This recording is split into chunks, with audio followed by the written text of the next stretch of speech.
My dearest, Gone with the Wind and Joseon, review of the end of the first part and speculations about the second. The first part of the My Dearest series has come to an end, and it has been an incredible discovery, the best in the world of dramas in 2023. When watching the first episode of this wonderful period romantic drama, I was greatly surprised to discover that it was a South Korean version with an artistic license of Gone with the Wind, and for a big fan of Gone with the Wind like me, seeing one of my favorite stories adapted by the Koreans was the most delightful surprise. For new generations with little interest in classic cinema and romantic literature, it is one of the most famous romantic novels in universal literature, written by Margaret Mitchell and published in 1936, and later adapted into a Hollywood film released in 1939, which is one of the most famous films in history, a classic among classics. The story of a rich and capricious girl from the south of the United States, Scarlett O'Hara, at the time of the Civil War, becomes the story of Yoo Gil-chae, an aristocratic and spoiled girl from Joseon at the time of the Chinese Qing dynasty invasion to Joseon. The complicated relationship of love and heartbreak, and many misunderstandings, between Scarlett and the adventurer Rhett Butler becomes the same dynamic between Gil-chae and Lee Jang-hyun. The story is so similar to the original that some scenes are almost a carbon copy, although in other aspects the Korean series is different, with its own essence and development. The end of this kind of first season, in episode 10, has left everyone sad and heartbroken, and those who do not know about the original version are also bewildered and lost regarding the plot. It must be said, for those who do not know, that in Gone with the Wind the female lead Scarlett marries 2 men before marrying the male lead. Her first marriage was out of spite, because the man she was infatuated with, Ashley, married her friend, Melanie, who would be Yoon Jun and Yoon Air in the series, and ended with the quick death of her husband. Her second marriage was for money, to save her family, and also ended with her widowed for the second time. Her third marriage would be to the lead, Rhett.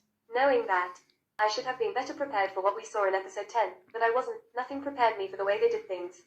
And is that the scriptwriters had managed to avoid the first marriage of the female lead of the K-drama, making the death of Gil-chae's fiancé occur in the war before they could get married, and that is why I trusted that they would do it with the second. And that's because the Ian adaptation has a problem, and that is that in Joseon society at that time there was a strong taboo against a widowed woman remarrying. In fact, I thought it was prohibited. But in the series, they mentioned that it was not exactly prohibited, but it was very frowned upon by society, causing discrimination against widows who remarried. That's why I found it reasonable that they prevented Gil-chae from getting married, to save her for a future marriage with Jang-hyun, the lead.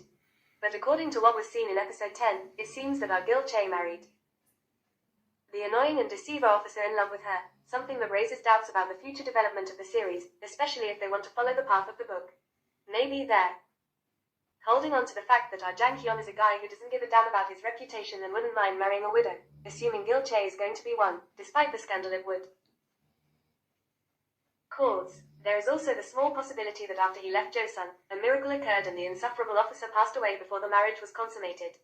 The scriptwriters have managed to create suspense and curiosity for a fan of the original work like me, which on that part is a merit. But the path taken at the end of this first part has also brought another effect,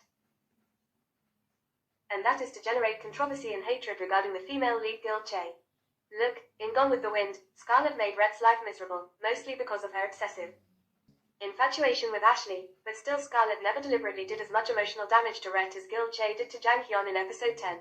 After eloping with him, and making him believe that she loved him enough to give up everything for him and become his wife, at the last minute she gives him the back and betrays him, to stay with her family and marry another man, and make it worse. She sends him a letter with which she rubs a lot of salt in his wound. As I said, Scarlett never did anything like that with Rhett.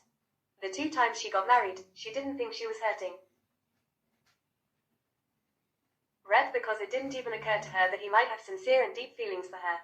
She would never have run away with him to leave him behind her and leave to give herself to another man right under his nose, knowing that he loved her desperately and on top of that, rub him in a letter that she didn't love him enough. Yes, it seems evident that Gil-chae deep down is already in love with Jang-hyun, although she still doesn't know how much, and suffers for him, and she was sincerely willing to be his wife for the rest of her life, but she put at first the well-being and reputation of her family and her personal stability before love, and that the letter was a way to help him turn the page and forget about her. But intentions aside, what she did to him is a big bitch. It is difficult to imagine how Jang-hyun will be able to trust Gil-chae again and believe in the sincerity of her feelings, and it will be more difficult for many viewers of the series to sympathize with it again. In fact, There are quite a few who, not knowing the original work, are betting on the mysterious warrior girl being the new lead and do not want to give her a new chance. The good thing about all this would be that, if they follow the trajectory of Gone with the Wind, what the male lead would do at the end of the story will be much more understandable and applaudable.